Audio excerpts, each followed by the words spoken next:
Hello guys, हम आज वैष्णो देवी की यात्रा के लिए निकल पड़े हैं और आपको भी अपने साथ वैष्णो देवी की यात्रा पर ले चलते हैं।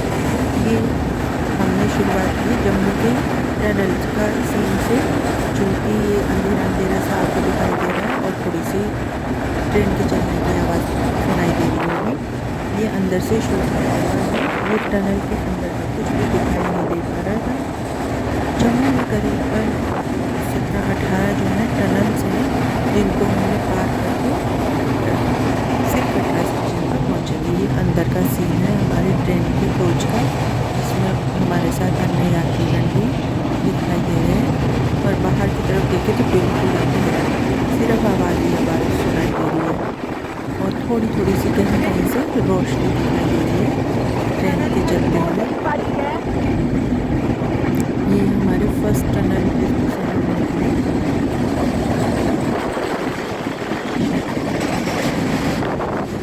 हमने अब हम इस टनल से बाहर आ गए और इस टनल के बाहर का सीन आपको दिखाई दे रहा है,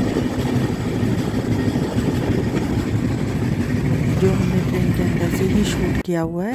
ये सेकंड टनल में एंटर करते हैं जम्मू की और ये टनल में से जा रहे हैं। देखो जो इतनी लंबी है। 7th टनल है। कि हमने आपको पहले बताया कि 17 या 18 यहाँ सारा अंधेरे अंधेरा दिख रहा है, रोशनी कम है, उसी थोड़ा थोड़ा सा बीच में उसको दिखाई दे रहा है चल रहा है ना। यहाँ पे देखिए कुछ भी नहीं, ना सुनाई दे रहा है और ना दिखाई, ऐसे लग रहा है जैसे रुकी हुई हो ट्रेन। सारा ही ऐसा ही एरिया दिख रहा है। अब फाइनली हम इस टनल से भी बाहर निकलने वाले हैं। देखिए बाहर आ गए हम और ये बाहर के नज़ारे हैं। बहुत अच्छा सुहावना सा मौसम हो रहा था, बहुत अच्छे मौसम दिख रहा है। यहाँ पे बादल ही बादल, क्लाउडी मौसम हो रहा है, बहुत अच्छा सीन लग रहा है। ये सब हमने अंदर से ही शूट किया है, ट्रेन के अंदर से ही शूट किया हुआ है ये। फाइनली हम अब कटरा स्टेशन की तरफ पहुँचे हैं। ये कटरा स्टेशन है, यहाँ हम उतरे और उसके बाद सामान वगैरह हमने उतारा और बाहर की तरफ हम चल पड़े, प्लेटफॉर्म की तरफ।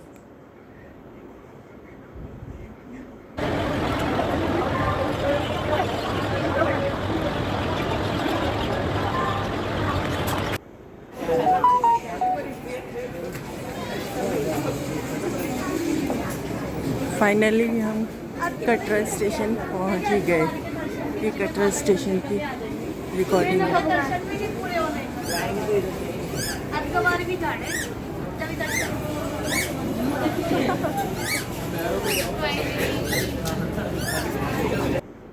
ये बाहर का सीन है, स्टेशन का सीन। बाहर का स्टेशन बहुत ही सुंदर, अति सुंदर बना हुआ है। बाहर का ये हमने दिखाया कटरा स्टेशन का सीन। इसके बाद हमने 3 व्हीलर करके चौक पर पहुँचे, कटरा चौक पर। यहाँ पे जम्मू टूरिज़्म का बोर्ड लगा हुआ है और ये खाने की वगैरह की भी शॉप है, यहाँ पर गेस्ट हाउस है।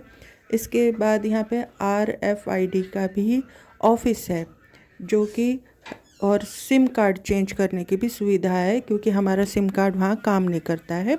ये RFID का कार्ड है जो हर एक यात्री के पास होना कंपलसरी है। इसमें ऑफिस में जा कर के पहले अपना ये RFID का कार्ड लेना ज़रूरी है, यात्रा करना शुरू करने से पहले। चौक से ही आपको 3 व्हीलर मिल जाएगा, जो फ्रिस्किंग पॉइंट तक आपको लेकर जाएगा, जहाँ से यात्रा हमारी शुरू मानी जाती है। ये यात्रीगण RFID के ऑफिस के बाहर लगे हुए हैं लाइनों में कार्ड लेने के लिए। हमने भी कार्ड लिया और उसके बाद हमने भी फ्रिस्किंग पॉइंट की तरफ चलना शुरू किया। ये है हमारा स्टार्टिंग पॉइंट। यहाँ पर लेडीज़ और जेंट्स के लिए अलग अलग लाइंस बनी हुई है। फ्रिस्किंग पॉइंट पे ही ये स्टार्टिंग पॉइंट माना जाता है। यहीं पर ही आपको पोनी भी मिल जाएंगे। कुछ लोग जो पैदल यात्रा नहीं कर पाते वो यहाँ से पोनी ले लेंगे और पैदल यात्री यहाँ से टनल के रास्ते से जा सकते हैं। तो ये देखिए पोनी है, जो खड़े हुए हैं, और इनकी रेट लिस्ट वहीं ऑफिस के बाहर लगी हुई है। आपको कोई भी असुविधा नहीं होगी। हमने पैदल चलना उचित समझा तो हम पैदल मार्ग की तरफ से गए, टनल वाले रास्ते से हम आगे बढ़े। कुछ लोग पोनी पर भी जा रहे हैं जिनसे नहीं चला जाता,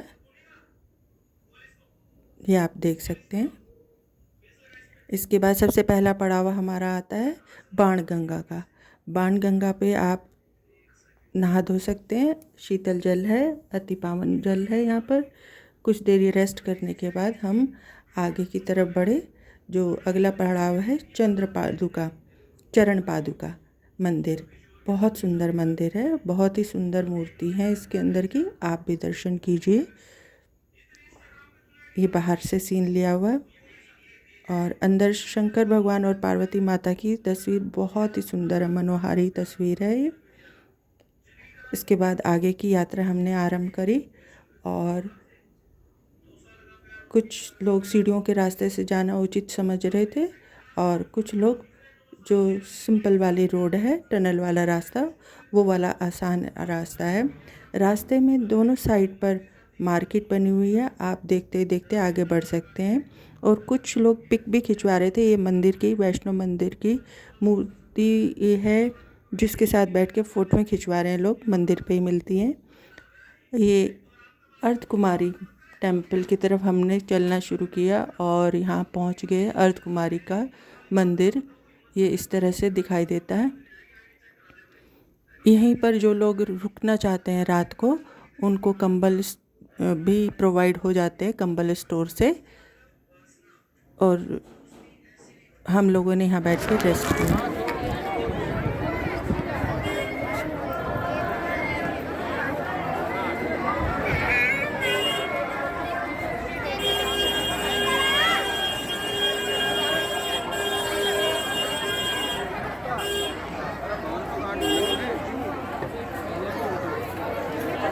ये अर्धकुमारी का है जी, ये अर्धकुमारी का मंदिर।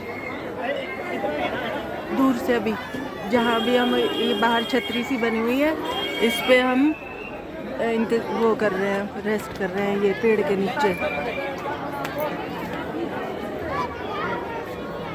है ना। और हम अभी इस मंदिर में जाएंगे। इसके लिए बहुत लंबी लाइनें लगी हुई हैं, देखते हैं कैसे होगा, फिर करेंगे, ठीक है। हम भी टिकट के लिए लाइन में लगे, परंतु हमें टिकट मिला नहीं, इसलिए हमने आगे की यात्रा आरंभ की। ये रात का सीन था और ये कंबल लेने की जगह। ये रास्ते में बारिश हो रही है। कुछ देर रुककर हमने यहाँ पर वेट किया, रेस्ट किया।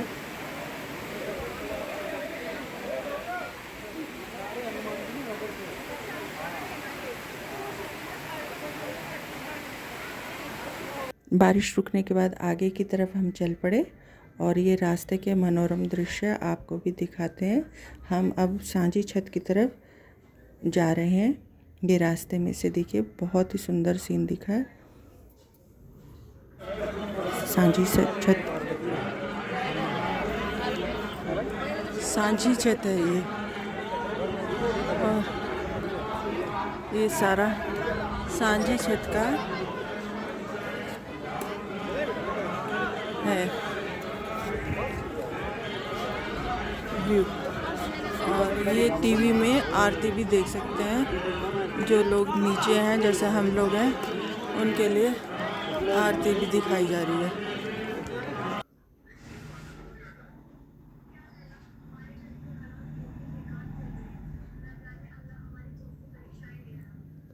आगे की तरफ गए। ये रात के टाइम हमारा माता के दरबार का सीन है। ऐसे लग रहा है जैसे सिंह ही बैठा हुआ है, लॉयन बैठा हुआ है, शेर की तरह इसकी आकृति दिखती है रात के टाइम। दिन के टाइम की भी दिखाते हैं आपको। ये देखिए, ऐसा लग रहा है ना जैसे शेर बैठा हुआ हो।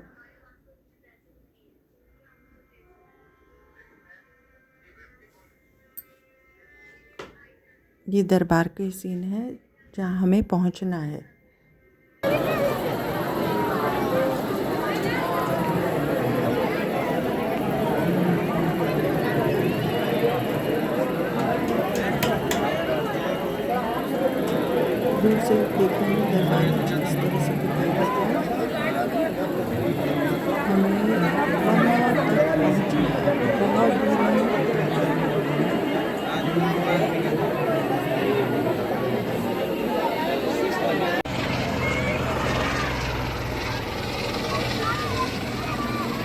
नीचे आपको हेलीकॉप्टर भी दिखाई दे रहा है।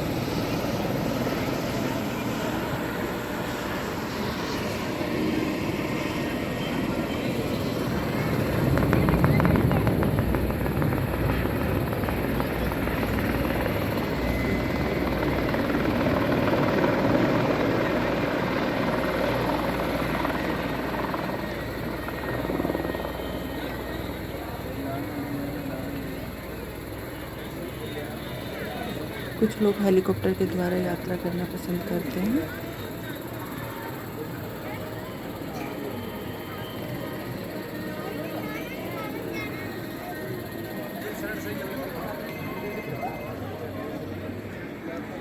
ये सारा एरिया सांझी छत का है। इसका लुक बहुत अच्छा आ रहा है। आज मौसम बहुत अच्छा है। 5 मिनट में आएगा।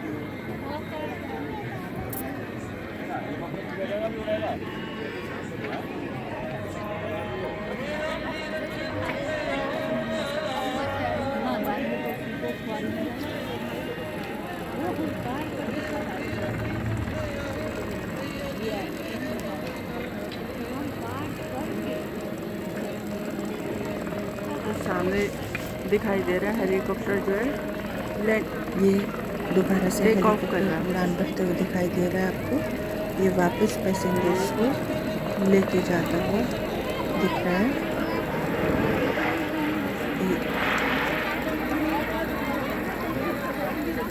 अभी क्लियर नहीं है। ये दिखाई दिया। ये दिखाई दे रहा है।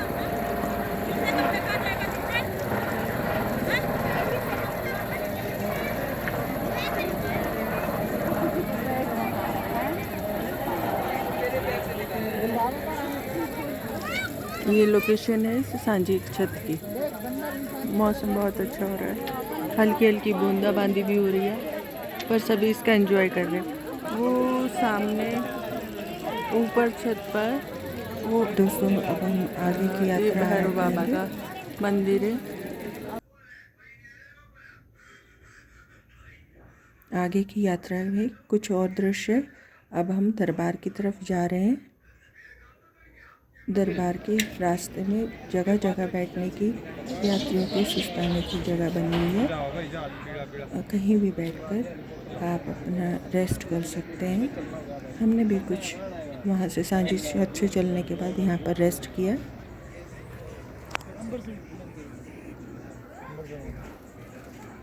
जाना तो बिठाती है, बताओ जलंधर में कैसा ही नंबर से करते हैं।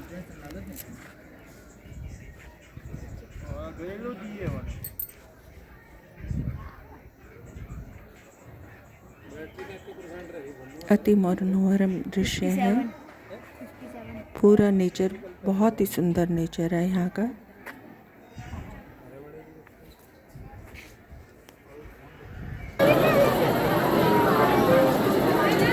अब हम देखेंगे दरबार मंदिर में दर्शन कर रहे हैं। दरबार मंदिर के वहाँ पर सबसे पहले हमने अपना सामान वगैरह जमा करना है। पेन वगैरह जमा कराने पड़ते हैं दर्शन के लिए। लाइन में लगना होता है, क्योंकि वहाँ पर मोबाइल नंबर सामान जमा कराने लाइन में लगे। ये स्काई वे का दृश्य है जो अति मनोहारी है। और इसके बाद ये अंदर दरबार का दृश्य। ये हमने बाहर से लिया हुआ सीन है, जो मार्केट में थे वहाँ से है, लेकिन दरबार भी ऐसा ही है। बहुत सुंदर है, काफ़ी मिलता जुलता है। ये रियल तस्वीर है। अंदर की माता की भी तस्वीर ऐसी ही है। ये दरबार के बाहर का दृश्य है, जहाँ से एंट्री होती है दर्शन करने के लिए। यहाँ पर भी लेडीज़ और जेंट्स की अलग अलग लाइन बनी हुई है। 2 लाइनें हैं, लेडीज़ के लिए अलग है और जेंट्स के लिए अलग है। यहाँ से अंदर माता के दर्शन के लिए जाते हैं। बाहर से इस तरह से दृश्य दिखाई देता है। दर्शन करने के बाद हम लोग थोड़ा रेस्ट करने के बाद फिर हम भैरव बाबा के मंदिर की तरफ चल दिए। ये बाहर का दृश्य मनोकामना भवन का। जय माता की वहाँ पे लिखा हुआ है। बहुत सुंदर दृश्य है। ये भैरव बाबा के लिए हम ट्रॉली के लिए लाइन में लग गए।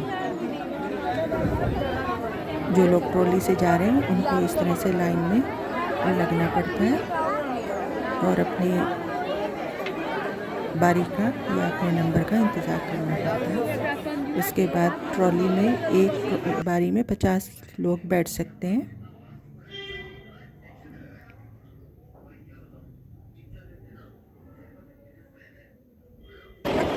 ये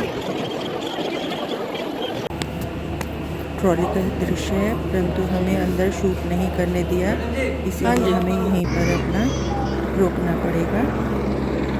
बाहर दृश्य हमने यहाँ से बाहर से ही लिया। ये हेलीपैड का दृश्य है जो हमने ऊपर से लिया भैरव बाबा के यहाँ से। जय माता की दोस्तों, अब हम अपना व्लॉग यहीं पे समाप्त करते हैं। आपको हमारा व्लॉग कैसा लगा आप कमेंट लिखकर बताइए कैसा है। अब हम बाय कहते हैं, एक बार फिर मिलेंगे नए व्लॉग के साथ, नए सफ़र के साथ। तब तक के लिए दोस्तों जय माता की। आप भी हमारे साथ जय माता दी कहिएगा।